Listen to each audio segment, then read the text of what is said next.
Bienvenue à cette émission organisée par INCAT-Lab avec le soutien des laboratoires Abbott. Je suis Thomas Cuisset, je travaille à l'hôpital de la Timone à Marseille et je suis très heureux de co-animer cette émission avec mon collègue et ami Jacques Monségu de Grenoble. Et vous allez voir, nous avons la chance aujourd'hui d'avoir vraiment deux cas magnifiques qui vont nous servir de base de discussion. Le premier cas va nous être présenté par Charles de Liège et Marine Quillot d'Avignon va nous présenter le second cas un petit peu plus tard. Thomas, avant de démarrer ce webinaire, juste rappeler à nos auditeurs qu'ils ont la possibilité et le devoir de nous poser des questions autour de la thématique du jour, qui est la prise en charge de la lésion calcifiée. Et sans plus attendre, Thomas, le challenge de ces lésions, quel est-il? Et place de l'imagerie en même temps. Effectivement, merci beaucoup Jacques. Alors effectivement, avant de discuter de cette thématique à travers des cas cliniques pour vraiment coller à votre pratique, on voulait simplement avec Jacques planter le décor et parler plus globalement du challenge de la lésion calcifiée. Et je suis sûr que c'est votre pratique à tous. La lésion calcifiée, ça pose beaucoup de problèmes dans notre quotidien. On n'arrive pas à amener nos devices, on peut les endommager et on va avoir des résultats à court terme et à long terme qui vont être suboptimaux. Et fort heureusement, se sont développées ces derniers temps de nouvelles armes spécifiques pour la prise en charge de ces lésions calcifiées. Alors, j'ai sur cette diapositive globalement listé les trois grands outils dont on dispose, l'atérectomie rotationnelle, l'atérectomie orbitale et la lithotripsie, en essayant évidemment d'insister sur celle dont on va parler plus spécifiquement aujourd'hui, c'est-à-dire l'atérectomie orbitale, et en essayant de lister sur cette diapositive, on va dire ces grands points forts, que sont évidemment le traitement des lésions calcifiées, possiblement des lésions non franchissables, mais avec comme principale caractéristique d'être intéressante pour les lésions calcifiées dans les tortuosités, dans les lésions longues, dans les lésions à la fois calcifiées superficielles et profondes, et très intéressante dans les longues lésions avec des différences de calibre sur une artère. Donc simplement, on le sait, là où l'eurotablator va être plutôt actif sur le calcium superficiel et peut-être la lithotripsie plutôt sur le calcium profond, on a l'impression que l'orbital, ça va être un peu fromage et dessert, Jacques, et qu'on va pouvoir finalement cibler les deux formes de calcium. Très intéressant également l'orbital pour les lésions longues. Un exemple ici sur cette IVA, comme vous le voyez, très longue, très calcifiée avec des lésions étagées. Et on sait que l'orbital sera particulièrement intéressante sur ces lésions longues.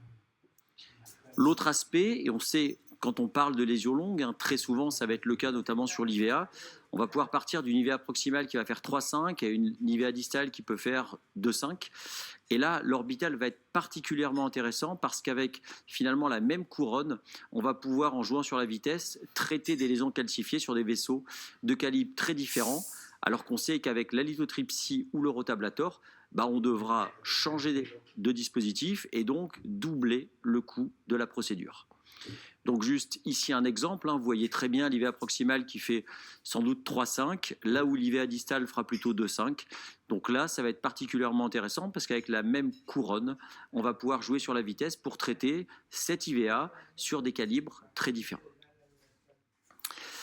Le dernier point très important, et on va en rediscuter notamment à travers le très joli cas que va nous présenter Marine, c'est les lésions très tortueuses. Parce qu'on sait que dans les lésions calcifiées très tortueuses, la lithotripsie va poser parfois des problèmes de franchissement, le rotablator peut-être des problèmes de complications potentielles, là où l'orbital va être particulièrement intéressante. Donc, un très bon exemple, ici on voit bien une calcification à l'entrée vraiment d'une chicane sur l'IVA moyenne, et on comprend bien la raison pour laquelle l'orbital sera sans doute plus intéressante que le rotablator dans ces lésions très spécifiques.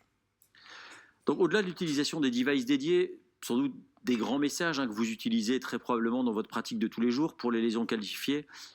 La première, c'est un peu une lapalissade, mais ce n'est pas de stenting direct, ça peut paraître logique, même si ça se voit, on voit tout. De considérer l'utilisation de devices dédiés, de toujours bien évaluer l'expansion du stent. Alors, il est vrai idéalement par de l'imagerie intracoronaire, mais si ce n'est pas le cas, par de l'angiographie, par des systèmes de rehaussement de stent, en fait, utiliser tout ce dont on a à notre disposition. Et ensuite, si c'est suffisamment calcifié pour utiliser un device dédié, sans doute qu'après le stent, ça a du sens de systématiquement optimiser, et notamment avec des ballons non compliants à forte pression. Le point suivant, c'est l'utilisation de l'imagerie dans les lésions calcifiées. Je dirais que c'est sans doute très utile sans être obligatoire, mais c'est très utile. Et si on ne fait pas d'imagerie, une fois de plus, il faut essayer d'utiliser tout ce qu'on a à notre disposition, c'est-à-dire l'angiographie, les systèmes de rehaussement, pour planifier et optimiser notre angioplastie. Parce qu'on le sait, dans les lésions calcifiées très critiques, malheureusement, parfois, on a même de la difficulté à franchir la lésion avec la sonde d'imagerie, et ça peut effectivement être une limite. Donc, quelles vont être les grandes informations, et on va discuter ça pendant les cas. La première information de l'imagerie, c'est est-ce qu'on a besoin d'utiliser un device dédié ou est-ce que ballon stent, ça peut suffire?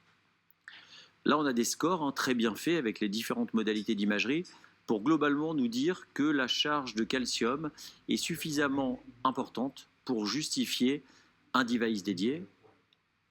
Et si on répond oui à cette question, évidemment, la deuxième question, ce sera quel device en fonction du type de calcification. Je ne vais évidemment pas rentrer dans les détails, mais on sait qu'on va avoir énormément de phénotypes différents quand on parle de lésions calcifiées et qui vont être plus ou moins adaptés à tel ou tel dispositif.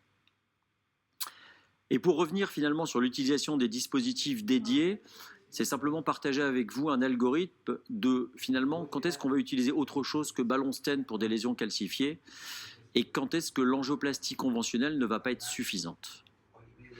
La première chose, et là c'est très simple, c'est quand on ne peut pas franchir avec un ballon ou avec le cathé d'imagerie, là forcément on va partir d'emblée sur un dispositif dédié, un device dédié, et en général de l'atérectomie, que ce soit rotationnelle ou orbitale.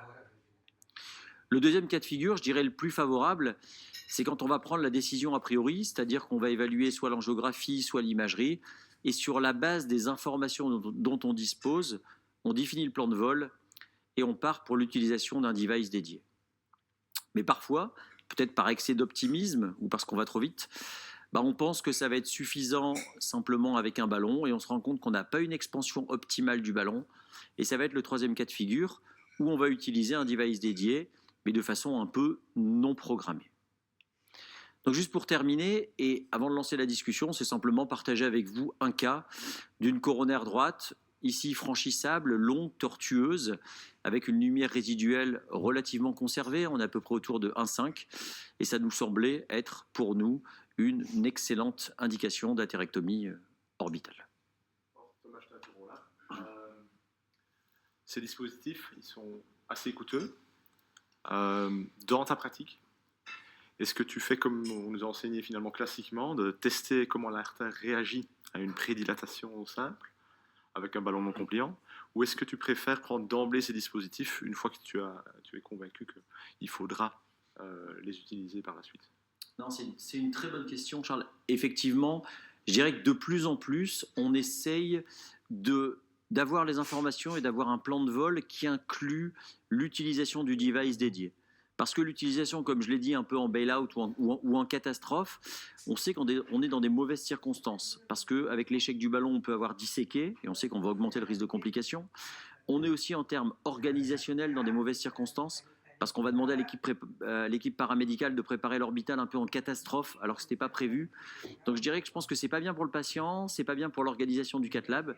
Donc je pense que quand on y pense, il vaut mieux le mettre dans le plan de vol d'emblée, plutôt que le faire en catastrophe en cours de procédure, je pense.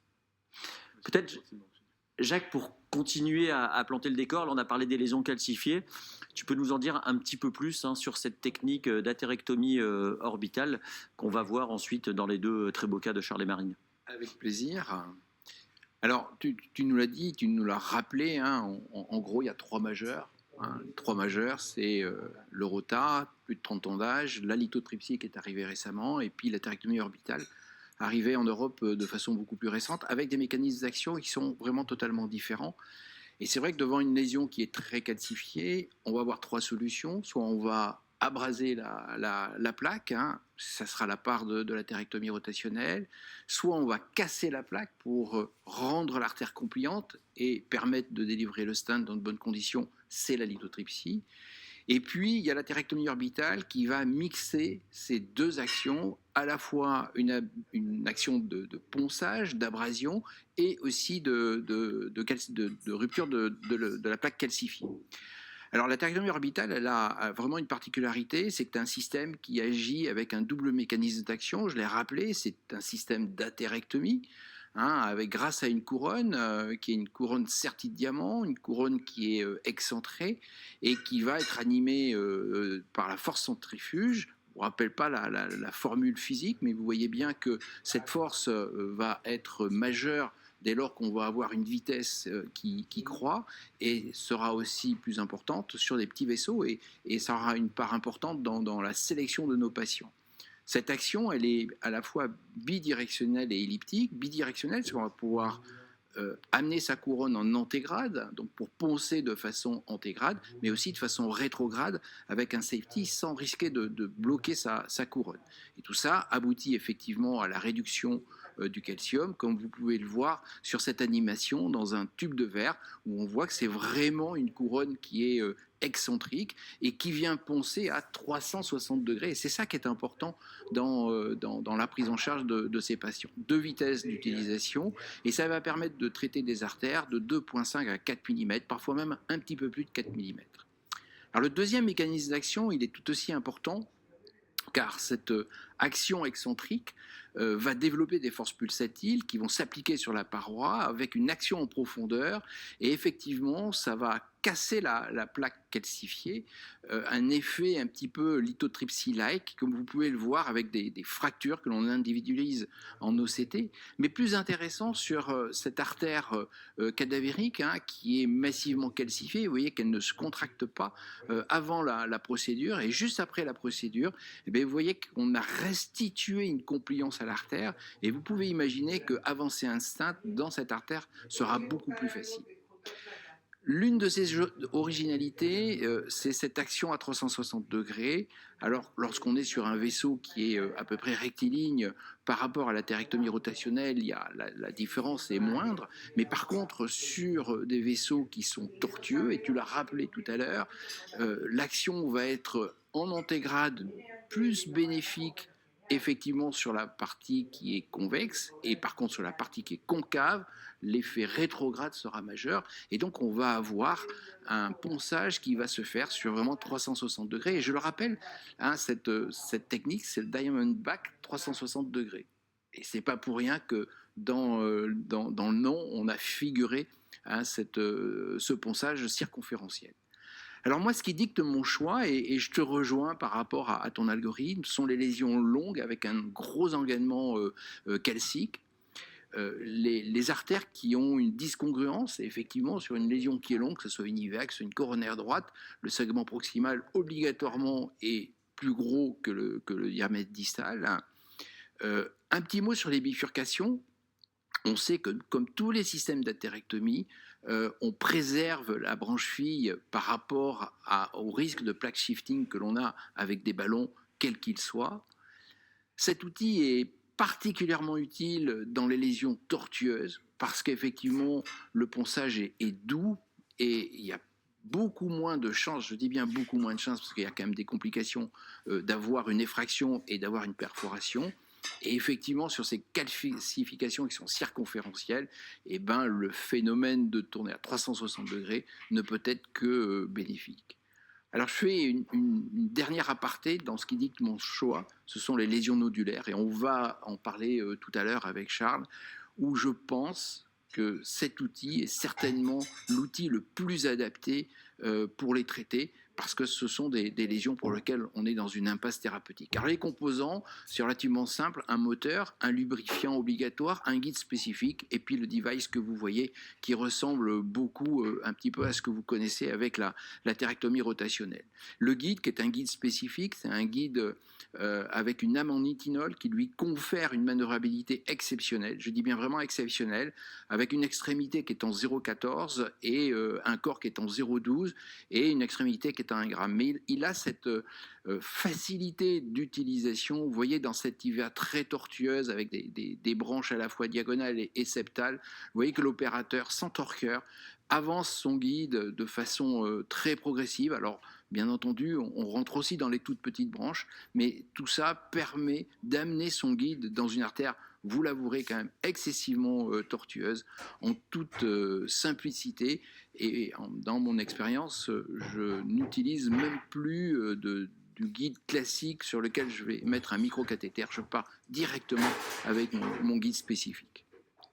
Le système la couronne unique, 1,25 mm, qui va nous permettre de traiter des artères de 2,5 à 4 mm, et puis un système qui est tout à fait simple à utiliser, avec un bouton d'avancement, un bouton on-off, 2 choix de vitesse, 80 000 et 120 000 tours minute, et un frein à l'arrière qui nous permet de bloquer notre guide.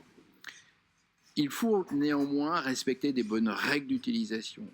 Un guiding de 6 French minimum, si possible avec un bon support. Comme toute lésion complexe, il faut un bon support, de la coaxialité. On peut utiliser une extension de guiding cathéter, et on verra dans un des 2 cas où effectivement ça a été nécessaire. Il faut positionner son guide en distalité, en maintenant l'extrémité de son guide vraiment dans la lumière principale. On va avancer la couronne qu'on aura testée à l'extérieur du patient. Et une fois qu'on aura amené la couronne dans l'artère, il faut relâcher les tensions. C'est super important de relâcher les tensions pour éviter la couronne, lorsqu'on va la mettre en marche, qu'elle jump, et c'est là qu'elle va créer des perforations, c'est là qu'elle va créer une dissection. Le ponçage, à la différence du système d'atérectomie rotationnelle, est un ponçage qui est très lent. On dit classiquement 1 mm seconde. Et vous pouvez très bien le comprendre, puisque vous avez un système de couronne qui tourne à 360 degrés. Si vous la poussez rapidement, ben vous allez sauter sur la plaque calcifiée et vous n'arriverez pas à traiter toute votre artère. On va toujours partir sur une vitesse lente, 80 000 tours minute, et on adaptera une vitesse rapide en fonction effectivement de la taille de l'artère, du type de lésion. On fait des runs courts, 30 secondes, en laissant une période de repos, et on essaie de ne pas dépasser 5 minutes de temps maximum d'utilisation. Tout ça est très relatif. Le retrait se fait en glide assist à 2500 tours minute. Et la problématique de l'évaluation post-atérectomie, on va en parler obligatoirement parce que c'est une vraie question de savoir comment évaluer son travail, savoir quand est-ce qu'on doit s'arrêter ou quand est-ce qu'on doit reprendre son travail. Avantages limites, pour moi les avantages, c'est une seule couronne qui permet de traiter toutes les tailles d'artères, un guide spécifique qui vraiment est facile à utiliser, un ponçage à 360 degrés, une action qui est à la fois superficielle mais aussi profonde grâce aux forces pulsatiles. Je trouve que c'est très doux en termes d'utilisation, c'est très sécure sur le plan des tortuosités, et puis je l'ai rappelé, sur les lésions nodulaires, c'est un très bel outil. Alors bien sûr, il y a des contre-indications en cas de dissection, en cas de thrombus, en cas de vaisseau unique. Ça peut se compliquer comme tous les systèmes d'atérectomie, mais si effectivement on est précautionneux, si on a bien analysé sa lésion, ça se passe sans trop de problèmes. Ça nécessite une certification préalable, il faut faire 6 cas avec un proctor. Et puis bien entendu, malheureusement, comme tous ces systèmes, le coût qui est non négligeable. Ouais, merci Jacques. Tu me dis très bien, cette technique est intéressante parce que certainement la plus complète. Tu nous exposes aussi son problème du coût actuellement. Et pour beaucoup, il est difficile de la positionner par rapport aux autres devices dédiés du calcium. Donc toi, dans ta pratique, comment tu choisis entre ces différents devices et où est-ce que tu places l'atérectomie orbitale ? Alors, je crois que c'est une vraie question que tu poses, et je vais m'appuyer un petit peu essentiellement sur mes préférences. Mes préférences, l'atérectomie orbitale, pour moi, c'est pour la longue lésion, les lésions tortueuses, les lésions très calcifiées avec des calcifications profondes. Il est clair que ce n'est pas un outil de franchissement. Une lésion qui est critique, je pense que ce n'est pas le bon outil et il faut se tourner vers un système d'atérectomie rotationnelle. Il est clair que si on a un stent qui n'est pas ouvert, ce n'est pas la bonne technique puisque c'est une des contre-indications. Mais je crois que si on a une lésion calcifiée avec une discongruence, avec un magma calcaire sur une longue longueur, et je pense que c'est vraiment l'outil qui est certainement le plus adapté. Et en plus, la lésion nodulaire. Merci beaucoup, Jacques. C'est vrai je pense qu'on a bien planté le décor avec la problématique des lésions calcifiées, le positionnement effectivement dans l'arsenal thérapeutique de l'orbital. Donc je pense que maintenant on peut demander à Charles de plonger directement dans le sujet, dans la pratique avec le premier cas clinique. Et vraiment, je vous encourage à nous donner à envoyer vos questions, vos avis, vos suggestions pour rendre ce webinaire le plus interactif possible. Charles, s'il te plaît. Alors voilà, moi je vous présente un cas assez simple finalement, conceptuellement, un patient de 70 ans qui se présente pour une extrasystolie ventriculaire assez significative et donc son cardiologue lui demande une scintigraphie qui montre une ischémie inférieure et par conséquent il nous le réfère en coronarographie. Alors je vous montre sa coronaire droite et vous voyez assez facilement qu'il y a une sténose qui a l'air significative au niveau du deuxième segment. Alors ce qu'on voit moins bien sur cette image, c'est qu'il y a en fait des clartés distalement à cette sténose-là, donc deuxième segment de la deuxième partie du deuxième segment de la coronaire droite, pardon, et donc il nous évoque des nodules calcaires sous-jacents. Alors, on vient d'injecter notre patient, on a cette image-là. Est-ce que pour toi, tu t'arrêtes là, Thomas et Marine aussi? Est-ce que vous dégainez autre chose? Thomas, tu nous as dit que dans l'approche des lésions calcifiées, l'imagerie nous apportait un plus. Que fais-tu, Thomas? Je pense que c'est important. Je pense que l'imagerie est capitale, mais il faut quand même prendre le temps de lire l'angiographie. C'est vrai que parfois, on a un peu l'impression qu'on va regarder plus vite la coro parce qu'on se dit on va croire uniquement l'imagerie parce qu'on sait qu'on ne va pas y aller systématiquement. Je trouve que là déjà il y a beaucoup d'informations sur cette angiographie. C'est calcifié avant même qu'il y ait de l'iode, c'est calcifié de façon très longue. Il y a une lésion très critique de la coronaire droite moyenne qui explique indéniablement l'ischémie, mais on a l'impression que le calcium est réparti bien au-delà, en amont et en aval de cette zone critique. Donc, mon premier sentiment, même si on peut parler de sentiment, c'est qu'on va avoir besoin de faire sans doute un peu plus que ballon et stent. Et je pense que dans ma pratique, pour guider mon choix dans cette coronaire droite, je ferai de l'imagerie, je pense que je ferai de l'OCT pour évaluer effectivement la longueur du calcium, la répartition du calcium et décider de quel device je vais avoir besoin. Là, c'est vrai qu'ici, on n'a pas besoin de l'imagerie endocoronaire pour confirmer la présence de calcification sévère. Là, on l'a dit, souvent l'angiographie la sous-estime, mais là, ce n'est pas le cas. On voit que c'est sévère. Je suis d'accord avec toi, Thomas, sur le fait que l'imagerie pourra nous apporter des informations en termes de la répartition et le choix d'un outil le plus approprié. On va voir si on a des odules, tu le disais très très bien, une atérectomie orbitale pourrait être intéressante. Là, une autre information qu'elle pourra apporter, c'est le choix des landing zones, puisqu'on voit une sténose extrêmement serrée en partie moyenne, mais la plaque a l'air quand même de s'étendre, et c'est vrai que là, juste sur l'aspect angiographique, je pense que la landing zone est assez difficile à déterminer. Charles, écoute, j'ai l'impression que tout le monde est d'accord pour faire un petit peu plus que de l'imagerie angiographique classique. Voilà, on a juste un petit commentaire sur le chat, excuse-moi. Il y a quelqu'un qui nous suggère qu'au-delà du calcium, ça va avoir évidemment un intérêt en termes d'optimisation de l'angioplastie, c'est-à-dire pour les diamètres, etc. Et ça rejoint un peu ce que disait Marine sur effectivement les zones d'atterrissage. C'est surtout pour ça que je l'ai fait d'ailleurs. Enfin, on va montrer l'OCT sur la diapo suivante. C'est pour voir en fait l'effet de l'atérectomie aussi avant de poser le stent et voir jusqu'où on pouvait aller pour arriver en zone entre guillemets saine. Donc je vous montre l'OCT maintenant. Je vous rappelle, il va de proximal à distal. Et vous voyez qu'il y a énormément de relief dans cette artère au-delà de la sténose principale. Il y a des nodules, il y a aussi vraiment des plaques de calcaire quasi circonférentielles et sur quasi toute la longueur explorée en fait. Si on reprend ça par des séquences, je veux dire des images en style. On voit ici la lésion principale. Donc on a un nodule qui n'est pas très éruptif, mais qui a l'air assez sévère. Ensuite, juste après la sténose, on voit des nodules plus éruptifs. Donc on imagine difficilement atterrir son stent directement après la sténose dans ce genre d'anatomie. Et puis plus loin, on a quelque chose qui a l'air pas nécessairement plus sain, puisque c'est du calcium circonférentiel, mais on pourrait imaginer atterrir le stent là, mais c'est évidemment beaucoup plus loin dans l'artère. Peut-être on peut s'arrêter là.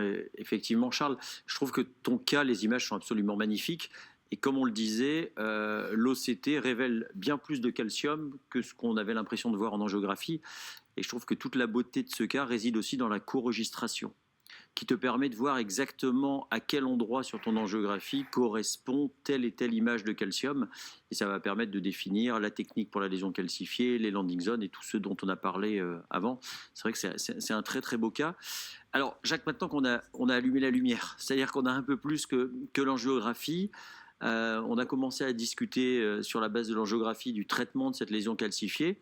Comment tu aborderais les choses à la vue justement de ces caractéristiques OCT? Alors c'est très simple.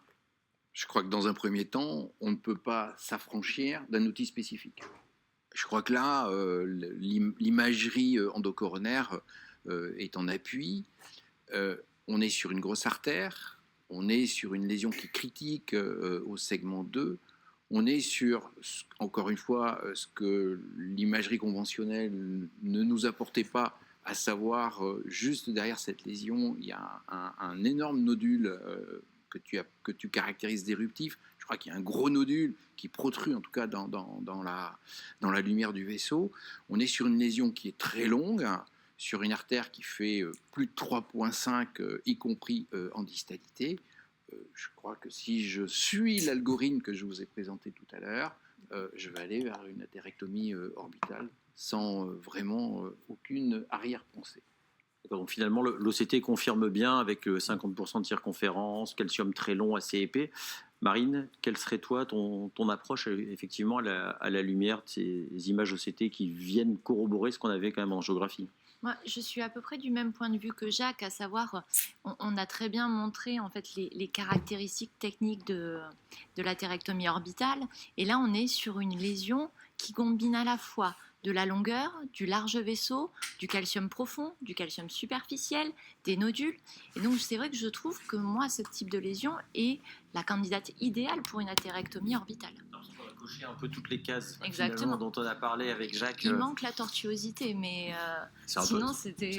Un petit peu tortueux.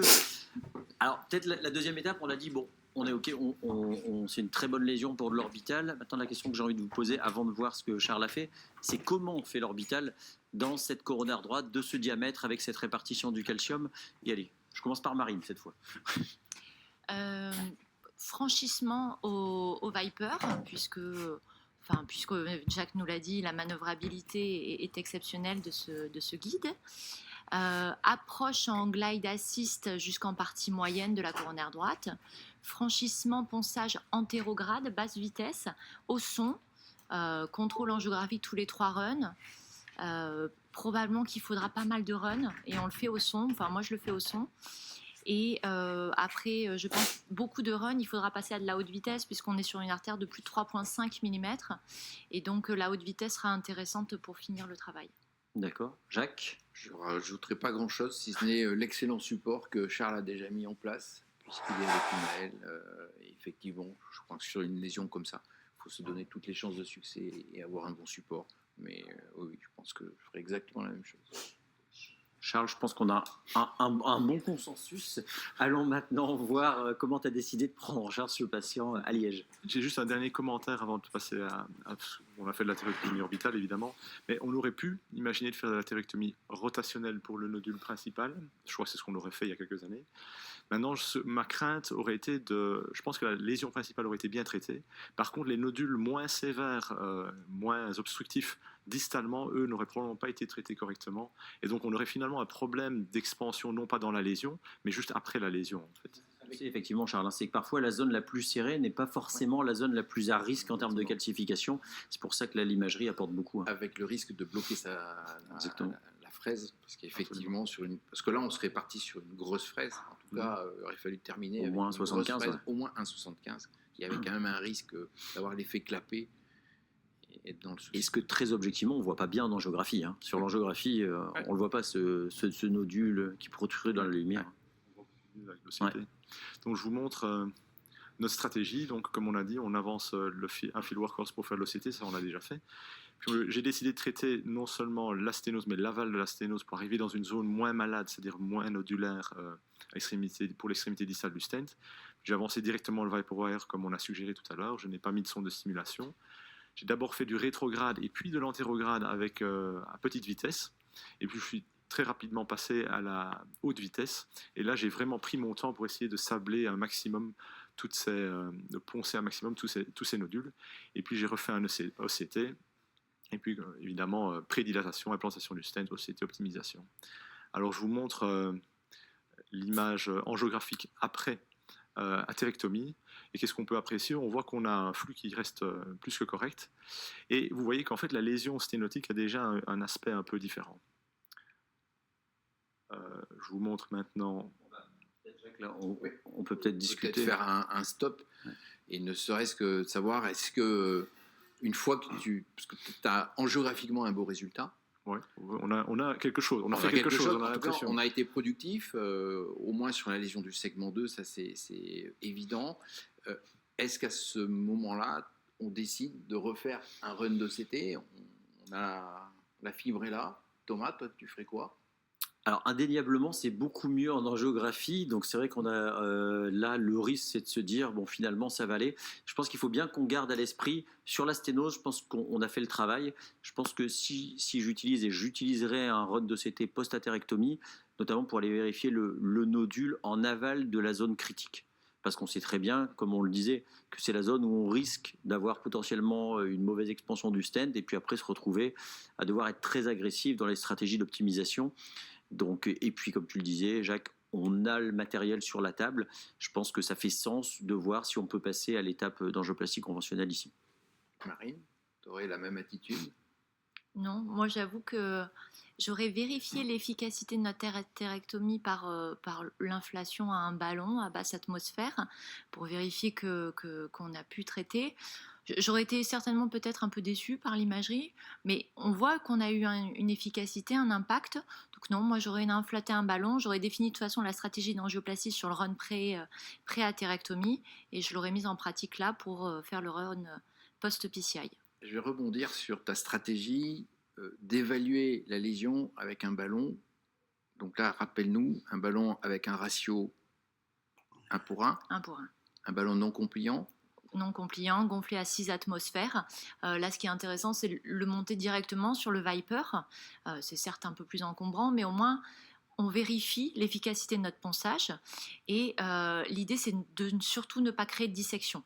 Car s'il reste une empreinte, on peut encore refaire une atérectomie et continuer nos runs de ponçage. On peut aussi se servir de la position du guide au moment de l'inflation du ballon, parce qu'on sait très bien, notamment sur le nodule, que si le guide est pile au milieu du ballon, ça veut dire qu'on a une inflation bien concentrique du ballon, alors que si le guide est complètement refoulé sur un côté du ballon, ça peut, je trouve, être un petit signe indirect pour se dire qu'on peut peut-être optimiser un petit peu plus le calcium.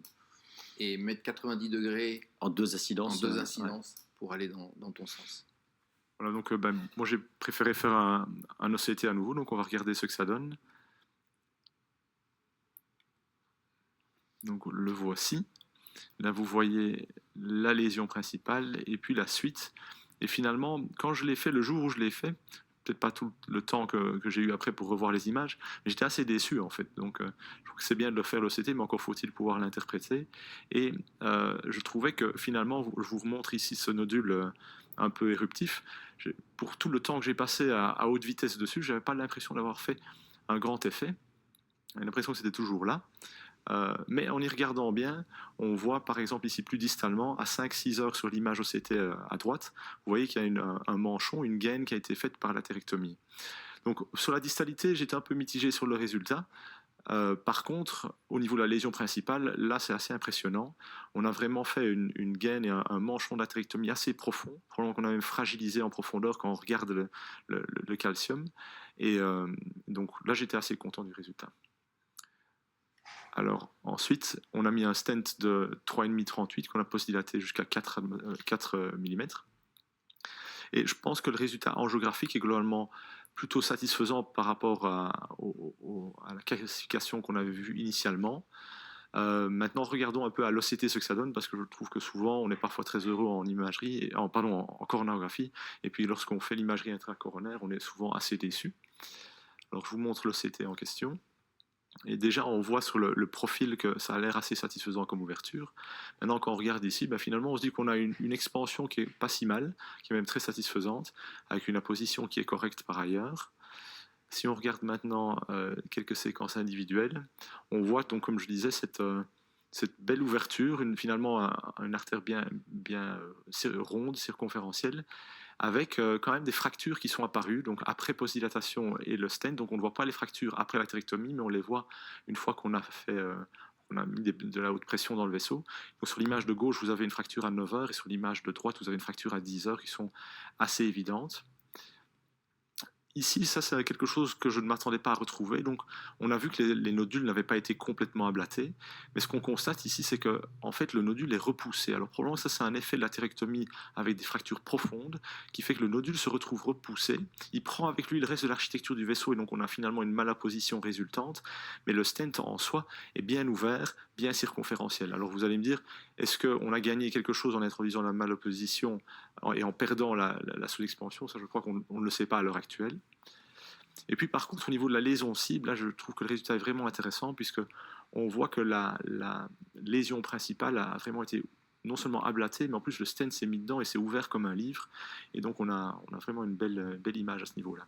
Je vous montre d'ailleurs ici sur 3 séquences l'évolution de ce nodule prise plus ou moins à la même hauteur. Donc vous voyez le nodule avant, ensuite après atérectomie et puis après stenting. Donc vraiment un bon résultat, je trouve, de la technique.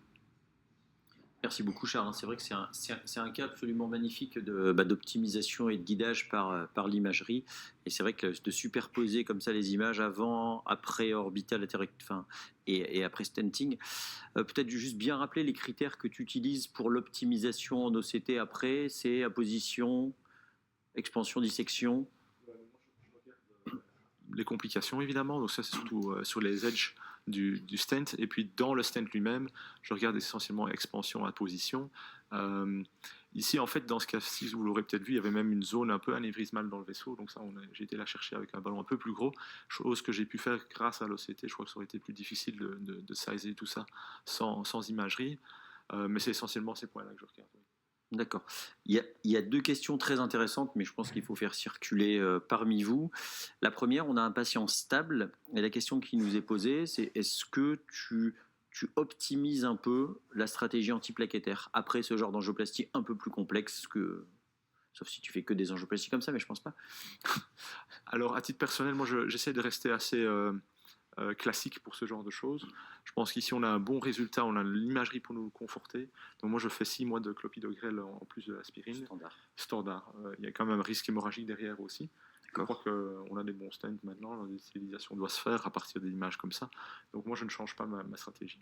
Et dans la même idée, Marine, le patient arrive finalement sur la table pour une chorodiagnostic. Donc très souvent, ils ne sont pas pré-traités par du P2Y12. Quand tu découvres ce type de lésion, est-ce que tu le fais ad hoc ou est-ce que tu prends le temps de le préparer par des antiplaquettaires et d'expliquer au patient, ou tu le fais dans la foulée comme une angioplastie standard? Non, de plus en plus, chez les patients qui sont stables, on a des critères de sévérité, des critères de difficulté, de complexité. Moi, c'est vraiment typiquement le genre de patient qu'on reconvoque, notamment pour définir un plan A, un plan B, un plan C.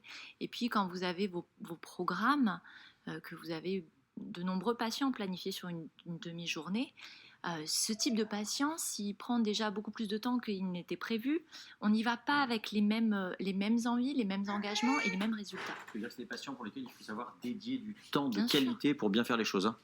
Jacques, sur ce point-là?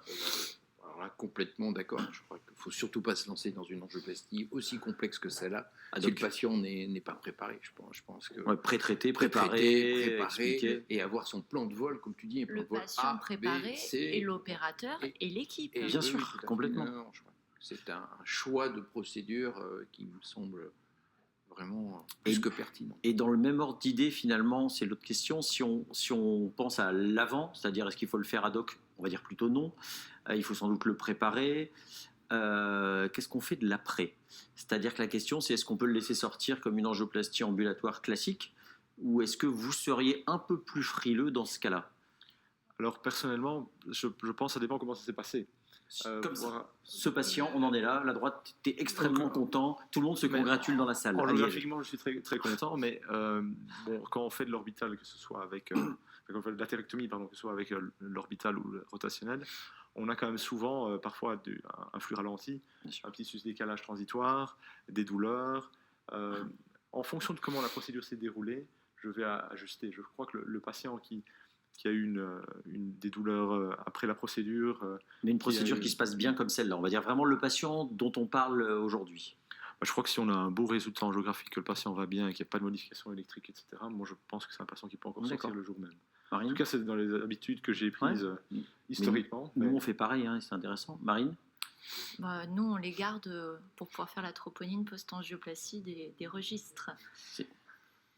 C'est une bonne question. Je fais la même chose. Mais la question, c'est est-ce qu'on attend le résultat de la troponine post-angioplastie pour décider si oui ou non on laisse partir ces patients? Parce que c'est vrai que, comme tu dis, il n'y a aucun retard de flux, le résultat est absolument impeccable, mais on est assez surpris des chiffres de troponine parfois. Est-ce que ça changera quelque chose de le garder et de voir cette troponine? Nous, on met tous nos patients dans le très joli registre e-force que pilote Jacques. Et très franchement, je ne regarde pas les troponines. Et c'est vrai qu'en dehors d'un patient qui ressouffle, qui va modifier l'électro, nous, on les laisse sortir. On ne va pas les contrôler sur un chiffre de troponine. Je crois qu'on ne traitera pas une troponine élevée. On va traiter un patient qui a une troponine élevée, qui a des douleurs, qui a des modifications électrocardiographiques, etc. Mais effectivement, pour la sécurité, peut-être de l'opérateur aussi. Peut-être, ouais. Moi, je les garde une nuit. Nous, on les fait sortir un peu comme vous, mais c'est intéressant de voir qu'on a un peu des approches. En tout cas, c'était un très très beau premier cas. Magnifique cas. Je crois que voilà, ça résume quand même, que l'angiographie conventionnelle ne suffit pas pour apprécier certaines lésions. 2, que sur une lésion telle que tu nous l'as montré, d'une coronaire droite, qui est une grosse coronaire droite, qui est calcifiée superficiellement, en profondeur, avec des nodules, il faut un outil spécifique. Et que là, on a bien vu quand même que l'outil spécifique, qui est l'atérectomie orbitale, a permis de traiter ce patient avec un succès vraiment de procédure magnifique. Bravo. Merci. On enchaîne sur le cas de Marine, qui va nous présenter un cas tout aussi sexy. Merci Jacques. Alors oui, je vais vous présenter le cas de cet homme de 63 ans qui avait été admis dans mon service il y a un petit moment maintenant pour une décompensation cardiaque gauche inaugurale. C'est un patient qui était cachectique, gros isolement social, qui n'avait pas vu de médecin depuis toute sa vie. Vous imaginez un contexte éthylotabagique plus que modéré. Et un patient qui arrive, parce que c'est vrai que depuis des mois, il n'arrive plus à respirer jusqu'à venir au stade de l'orthopnée. Lors de son hospitalisation, on a malheureusement découvert une masse pulmonaire suspecte et une cirrhose œnolique non sevrée. Cependant, devant la découverte de la fraction d'éjection qui était très altérée chez ce patient, 30%, j'ai réalisé un bilan angiocoronarographique. Vous voyez qu'avant toute injection, on constate une coronaropathie qui est massivement calcifiée, avec des calcifications circonférentielles qui s'étendent du tronc commun gauche ostial jusqu'à l'IVA tout apical. À l'injection, on constate qu'en plus d'être extrêmement calcifiée, la coronaropathie est extrêmement tortueuse, marquée par des sténoses serrées du tronc commun gauche qui englobe l'IVA proximale qui paraît extrêmement serrée, puis une sténose de l'IVA proximale juste avant la courbure, et en sortie de courbure, pareil, on constate plusieurs zones de sténose très très serrées avant une zone d'anévrisme. Et l'autre particularité que vous avez pu constater, mais dont je ne vous ai pas montré l'angiographie, c'est une occlusion chronique de la coronaire droite qui a été reprise par des collatérales essentiellement septales. Donc ce patient, qui avait une coronaropathie tritronculaire massivement calcifiée, avec une dysfonction ventriculaire gauche sévère, a été présenté au staff médico-chirurgical et les chirurgiens, en concertation avec les anesthésistes, au vu de la précarité de son état général, au vu de ses comorbidités, ont décidé de récuser le patient à une prise en charge chirurgicale. Et donc, j'ai dû réaliser l'angioplastie de ce patient. Et donc, avant que je vous expose la stratégie d'angioplastie que j'avais réalisée chez ce patient, j'en profite pour partager avec vous ce dossier et savoir ce que vous auriez fait personnellement pour ce patient. Moi, je vois que le soleil avignonné, il est quand même dangereux. Bon, bref, on a une lésion massivement calcifiée qui démarre du tronc commun, qui va jusqu'à l'IVA distal sur un gros vaisseau, avec deux belles branches diagonales, avec un tronc commun associé, une lésion qui est massivement calcifiée, engainée, avec une lésion qui est plutôt tortueuse, et avec cette particularité d'avoir dans sa distalité, en regard de la deuxième diagonale, une formation anévrismale qui vient un petit peu complexifier aussi la donne. Donc, pour toutes ces raisons, si je reprends mon algorithme de tout à l'heure, je ne vois pas comment traiter différemment cette lésion calcifiée que par autre chose que la thérectomie orbitale. Je crois que voilà, la lithotripsie n'a pas sa place. Il faudrait utiliser plusieurs ballons, et encore, je ne suis même pas certain qu'on pourrait délivrer les impulsions. Le rota, je ne m'y aventurerai pas parce qu'on a une lésion quand même qui est très tortueuse. Et là aussi, il faudrait certainement utiliser plusieurs tailles de fraises pour arriver à traiter l'ensemble de ces lésions. Moi, je suis d'accord. Hein. Je pense qu'on est, on est vraiment dans une complexité anatomique extrême. Hein. Là, je pense que Marine, tu nous as gâtés. Et je pense que c'est aussi une bonne illustration parce qu'on parlait tout à l'heure de la place de l'imagerie. Alors, c'est vrai que c'est toujours très important et ça reste très théorique. On dit une lésion complexe, il faut faire de l'imagerie. Je pense sincèrement qu'ici, compte tenu de l'aspect de la lésion, d'une part, je pense qu'on ne franchira pas la lésion avec le cathéter d'imagerie actuel. D'autre part, si on veut faire de l'OCT, on sait qu'on va être occlusif, on n'aura pas de flux et donc on n'aura pas d'image de qualité. Donc je pense que ça rejoint un peu ce qu'on disait tout à l'heure, hein, Jacques, c'est-à-dire que l'imagerie, c'est extrêmement important dans les lésions calcifiées, mais il ne faut pas être dogmatique, parce que je pense que si là on se bat trop pour faire de l'imagerie, je pense qu'on risque de dégrader le patient très vite plutôt que lui rendre service. Et donc on a dit plutôt pas d'imagerie et plutôt de l'orbital pour nous, Jacques, et pour toi, Charles, à Liège. Moi, j'aime beaucoup l'imagerie, mais là, effectivement, je pense que c'est peut-être poussé un peu trop loin. Comme vous l'avez dit, pour la stabilité du patient, il y a probablement une insuffisance rénale associée, étant donné qu'il a une dysfonction circulatoire. Donc, je ne ferai pas d'imagerie, en tout cas, avant de traiter. Peut-être après, pour optimiser. Peut-être avant de voir ce que Marine, on a une question intéressante et à mon avis très pertinente. On a une droite occluse, on a un VGA à 30%, on a un patient jeune, 60 ans, et on va faire des acrobaties techniques. Même si l'orbital va nous aider, mais on va faire des acrobaties quand même sur le tronc et l'IVA. Quelle est la place pour les systèmes d'assistance dans ce genre d'angioplastie, Marine? C'est la question qui nous est posée. En France, on a du mal à faire entrer dans nos pratiques l'angioplastie assistée. On a du mal aussi à définir les critères, mais c'est vrai que si on doit définir un patient qui aurait des critères, lui, c'est un patient idéal en fait. Jeune, dysfonction VG, droite occluse, tronc serré. Cependant, chez lui, les problèmes qui se sont présentés, c'est l'accessibilité de la technique. Moi, personnellement, sur Avignon, je ne l'ai pas. Le patient ne voulait pas aller à la capitale, à Marseille. Donc, ça ne pouvait pas. Et troisième difficulté, c'était, vous pouvez imaginer, ces axes vasculaires ressemblaient à ces artères coronaires. Des axes extrêmement calcifiés, extrêmement tortueux, et donc avec, on le sait, ces devices exposent au risque de complications vasculaires. Donc pour toutes ces raisons, j'ai choisi de ne pas réaliser cette procédure sous assistance. Et pour rejoindre cette question, tu parles de la capitale. Est-ce que tu penses que chez certains patients jeunes comme ça, un backup chirurgical, ça peut avoir du sens? Oui, mais là, il avait été récusé. Il avait été récusé complètement. D'accord. Moi, ce que j'aime bien dans ces cas vraiment limite où on envisage un support circulatoire, c'est éventuellement un anesthésiste, voire une anesthésie générale, parce que dès que le patient va commencer à se sentir un peu moins bien, il va gérer tout le patient pendant que nous on gère la coronaire en quelque sorte, et ça peut rendre la procédure beaucoup plus fluide. Bien sûr. Alors Marie, qu'as-tu fait? J'ai partagé entièrement vos réflexions, à savoir, il fallait un outil dédié. Vous avez vu, c'était massivement calcifié. Alors, la thérectomie rotationnelle ne me paraissait pas un bon outil en raison, comme tu l'as dit Jacques, des tortuosités qui exposaient au risque de perforation coronaire. L'anévrisme au niveau de l'IVA3 également faisait craindre un risque de perforation en cas de fraisage dans ce segment. Ensuite, moi, j'étais vraiment inquiète de la sténose serrée qui se trouvait après la courbure, dans l'IVA moyenne, où je me disais, si jamais je la fraise au rotablator, j'avais peur d'arriver à haute vitesse dans cette courbure et de me planter dans cette sténose très serrée, donc un risque de blocage de fraise qui m'inquiétait. Vous l'avez très bien dit aussi, une artère qui a des calibres différents, que ce soit un tronc commun gauche qui a plus de 5 mm, jusqu'à une IVA distale qui fait peut-être moins de 3 mm. Et donc, il aurait fallu utiliser plusieurs devices. Et on l'a dit, le rotablator est un très bon device, mais qui fraise uniquement le calcium superficiel.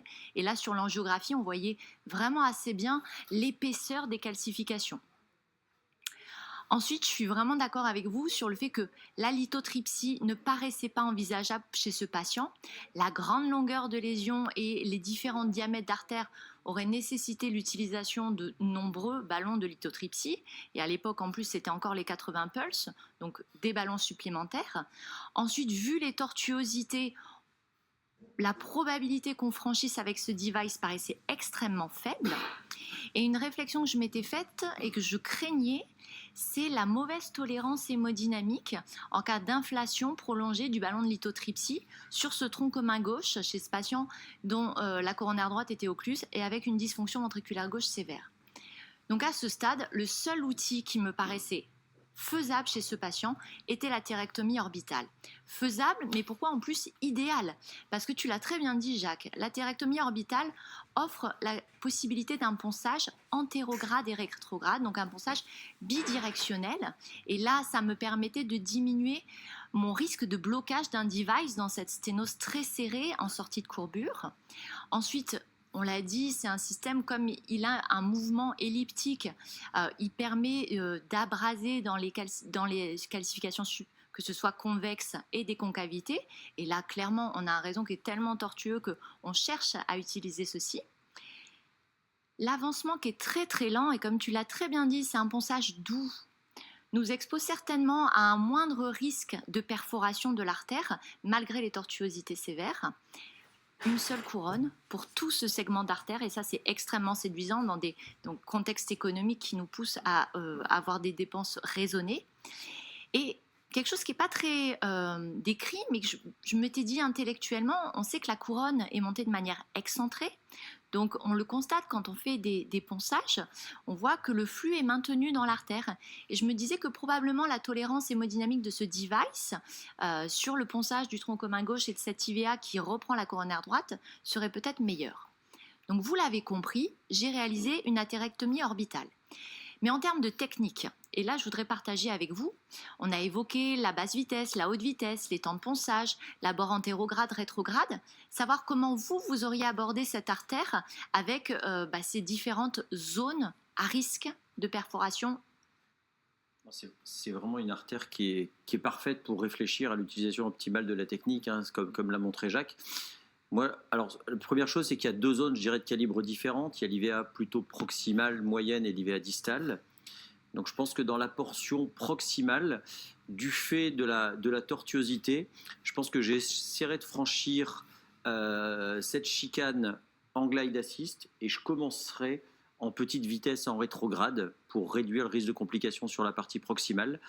Donc, je pense que je commencerai en rétrograde sur la partie proximale. Ensuite, je ferai la partie distale uniquement en petite vitesse, parce qu'on est sans doute sur une IVA qui fait 2.5. Et enfin, je finirai sur la partie proximale en grande vitesse, parce que là, on est plutôt sur une IVA qui fait autour de 3 et 3.5. Voilà, ce serait ma stratégie. Oui, je crois que c'est une stratégie qui est assez raisonnée. On est vraiment sur une artère qui est très hostile, hein. C'est le moins que l'on puisse dire. Je crois qu'effectivement, tu l'as souligné, avec un segment proximal qui est un segment de gros calibre qui nécessitera à un moment donné de passer sur une grande vitesse, et un segment moyen distal qui, lui, doit faire un 3.0, 3.25 au maximum. Et donc, effectivement, je resterai sur de la basse vitesse. Je serai très méfiant du sac anévrismal. Et donc, j'éviterai d'aller dans ce sac anévrismal de façon, en tout cas en antégrade. Donc, je prendrai vraiment cette lésion de façon rétrograde. Il faut savoir que le système de glide assist est un système dont on parle assez peu dans la période de formation. Alors, ça permet effectivement à cette couronne d'avancer très gentiment, sans poncer, en toute sécurité, permet en même temps de relâcher les tensions. Et on a souvent tendance à imaginer qu'on ne va jamais passer la couronne avant d'avoir poncé en antégrade. Eh bien si, que ça passe très très bien. Donc il faut vraiment alterner l'antégrade, le rétrograde et vraiment servir du glide assist. Voilà, il y a trois vitesses. En fait. Il y a 2 vitesses qui permettent de traiter et une vitesse qui permet d'avancer ou de reculer. Et tu auras à peu près la même approche Oui. Absolument, parce que comme on a dit, en fait, le problème qu'on a, si on se dit qu'on veut faire idéalement du rétrograde d'abord, on risque de clure en fait l'artère proximalement. D'où l'idée que je trouve vraiment bien d'ablater en proximal et puis descendre en distal, faire du rétrograde là, et puis finir avec la grande vitesse en proximal. Marine, dis-nous tout. Alors tout d'abord, on en a parlé, d'assister ce patient pour permettre la procédure. Donc je l'ai assisté sous dobutamine et noradrénaline branchée en sentinelle. J'ai choisi un cathéter guide en 7 French, bien que l'orbital soit faisable en 6 French, mais c'était plus pour faciliter l'angioplastie du tronc commun gauche qui était large. Je n'ai pas non plus guidé ma procédure par une imagerie endocoronaire. Et quant au ponçage, j'ai réalisé en fait un ponçage de la partie proximale vers la distalité, puisque en effet le tronc commun gauche, l'IVA, était vraiment très serré. J'avais peur d'être occlusif avec mon device. Et donc j'ai réalisé un ponçage à basse vitesse dans cette partie tronc commun gauche IVA. Puis ensuite, j'ai chanté un peu la courbure, là en jaune. Et puis après, le segment 2, celui qui m'inquiétait le plus en fait en raison de l'anévrisme distal, en raison du caractère très serré de la lésion, je l'ai abordé en glide assist avec un ponçage rétrograde et j'envisageais de poncer à haute vitesse le premier segment. La première étape a été de franchir la lésion grâce au guide, le Viper Wire, et vous pouvez le voir, comme on l'a abordé, la manœuvrabilité de ce guide en itinol est vraiment exceptionnelle, et je le dis aussi, exceptionnelle. Et vous pouvez voir que dans cette anatomie extrêmement tortueuse, j'ai pu assez facilement en fait descendre ce guide sans système d'échange jusqu'en distalité de l'artère. C'est pas que le guide. Oui. Ensuite, première étape a été de partir de la proximalité vers la distalité. Donc j'ai fait le ponçage antérograde du tronc commun gauche vers l'IVA avec des runs de 30 secondes, comme tu l'as dit. Une vitesse d'avancement qui est extrêmement lente et vous pouvez le voir que malgré les tortuosités, la couronne ne saute pas, la couronne avance vraiment tranquillement avec peut-être un faux sentiment de sécurité, mais on voit que ça ne bouge pas. On a eu un contrôle angiographique qui doit être réalisé tous les 3 runs pour vérifier qu'il n'y a pas de complications qui feraient arrêter l'atérectomie. Et j'ai été surprise de constater que pendant tous les runs de ponçage, la tolérance hémodynamique a vraiment été exceptionnelle avec une tension qui se maintenait chez ce patient pourtant extrêmement fragile. Donc ensuite, j'ai poncé avant la courbure l'IVA proximale à basse vitesse et avec, vous voyez, le contrôle angiographique tous les 3 runs, avec le device qui est présent dans la coronaire, donc vous voyez monter de manière excentrée avec un flux qui est maintenu.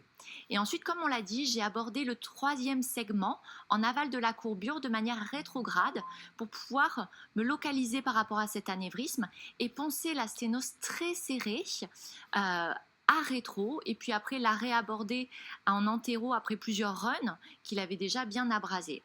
Et le contrôle angiographique, vous pouvez le voir, toujours le device, donc on peut comprendre au vu de ces aspects angiographiques, la très bonne tolérance du device dans toute l'artère.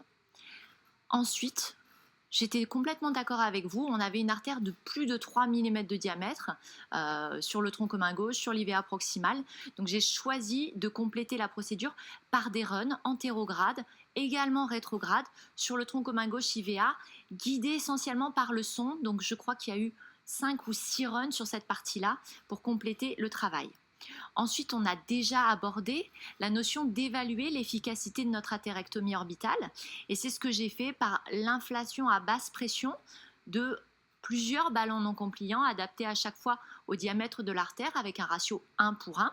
Là, j'ai confirmé qu'il n'y avait pas d'empreinte résiduelle.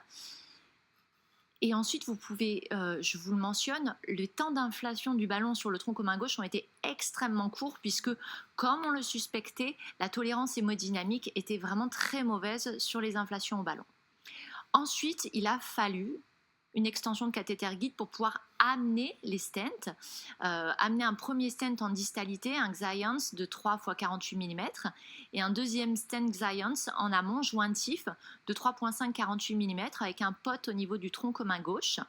Un guide que j'avais mis dans la circonflexe après le ponçage fait pour pouvoir au cas où sécuriser ma circonflexe au moment des inflations au ballon et des stents. Et vous pouvez voir ce contrôle angiographique qui, en fin de procédure, en angiographie ne montre pas de sous-expansion évidente, montre un bon résultat d'angioplastie, pas de ralentissement du flux malgré des temps de ponçage très longs sur une artère extrêmement pathologique et très longue. C'est très joli cas. Marine, peut-être il y a une question, c'est sur la gestion des bifurcations. Parce qu'en fait, là, dans ce cas, finalement, tu as fait tronc IVA, donc il y avait la CX, et puis tu as fait l'IVA, on a vu qu'il y avait quand même une belle diagonale. Tu fais de latérectomie orbitale dans les bifurcations, considérant qu'il y a très peu de risque de perdre la branche fille. C'est un peu ce que nous disait Jacques. Oui, on fait de latérectomie orbitale comme on fait du rota et depuis très longtemps en fait. C'est-à-dire que le risque de plate shifting est vraiment rare, exceptionnel. L'expérience, je pense qu'on en a tous connu un, mais c'est les cas très très rares. Donc c'est vrai qu'on est beaucoup plus rassuré de poncer dans une zone de bifurcation que d'aller inflater au ballon où là la protection paraît nécessaire. Donc fermer effectivement la branche fille. Non, c'est vraiment un cas magnifique, et surtout c'est un cas où je pense que l'orbital n'est pas une alternative à l'arsenal thérapeutique habituel. C'est sans doute la seule solution, parce que comme tu le dis très bien, pour des raisons de franchissement, pour des raisons d'anatomie, chez ce patient extrêmement fragile, c'était sans doute la seule solution qui lui a permis de sortir du cath-lab. Alors, tu dis qu'après avoir fait ton atérectomie, tu prédilates avec le même fil. Donc tu ne mets pas un autre fil à la place. Moi, je fais différemment. Enfin, on l'a vu, il y avait souvent 2 guides quand je faisais l'OCT. Pourquoi est-ce que tu restes sur le même fil? Je vérifie l'absence d'empreinte résiduelle sur le Viper. S'il n'y a pas d'empreinte résiduelle, j'amène un autre guide, puisque là, il fallait amener plusieurs stents, une extension de cathéter, et vraiment, le 3,25 m est quand même assez difficile à gérer sur une table. Mais en tout cas, les premières inflations au ballon, à basse pression, moi, je les fais sur le Viper pour voir s'il y a besoin de compléter par d'autres runs d'atérectomie. Moi, je prends d'autres guides en laissant le Viper, ce qui revient un petit peu au même et ce qui permet de servir un peu de cutting du pauvre avec le guide en parallèle et de buddy wire pour amener parfois le ballon et le stent. L'autre raison, c'est s'il y a une complication quand on prédilate, ce qui malheureusement peut arriver, qu'on a une perforation, mais on ne se retrouve pas avec un guide de 3 mètres pour enchaîner les ballons, le stent couvert, etc. Non, je pense que le message de bon sens, c'est sans doute d'avoir un guide prêt. Mais court. sur le Viper, on fait l'inflation à basse pression, 6 atmosphères. Le but, c'est vraiment vérifier qu'il n'y ait pas d'empreinte majeure. La prédilatation non compliant plus virile, plus agressive, non, il faut avoir un guide plus maniable. Oui, je crois que le message, c'est on travaille sur le Viper jusqu'au moment où effectivement on fait son contrôle avec son ballon, si on n'a pas d'imagerie, et après on part sur un guide tout à fait usuel qui est beaucoup plus facile. Ce qui est intéressant, c'est que finalement le cas de Marine nous montre un peu le cas miroir du cas de Charles. C'est-à-dire qu'on a vu un cas stable, un cas d'une extrême instabilité clinique et d'une anatomie extrême, et c'est intéressant de voir que finalement on arrive maintenant à situer l'orbital dans des situations cliniques et anatomiques très différentes. Thomas, nous arrivons déjà à la fin de cette belle émission. Je voudrais d'abord vous remercier à tous les deux, Marine et Charles. Vous avez présenté 2 cas somptueux, vraiment différents, mais là où je crois aucune autre technique n'aurait permis de traiter de façon sécuritaire vos 2 patients. Thomas, je te remercie aussi. Avec grand plaisir, Jacques. Merci beaucoup. Un grand plaisir. Merci à nos internautes qui ont posé un certain nombre de questions. Si on devait faire un petit résumé, je crois que les lésions calcifiées, c'est une vraie problématique. C'est probablement plus de 20% de notre activité. On l'a bien vu dans le cas de Charles, on sous-estime la gravité et l'importance des lésions calcifiées si on ne fait pas d'imagerie endocoronaire spécifique. On ne peut malheureusement pas en faire en permanence parce que c'est time consuming, parce que ça a un coût aussi. Et puis on voit quand même que l'atérectomie orbitale nous apporte un nouvel outil pour traiter des lésions qui vraiment, je pense, auraient été intraitables avec les moyens dont on disposait jusqu'à maintenant. Un grand merci à vous trois. Bonne soirée à tout le monde. Et rendez-vous sur un prochaine émission. Prochaine émission. À très bientôt. À très bientôt. Bonne soirée à Au tous. revoir. Merci.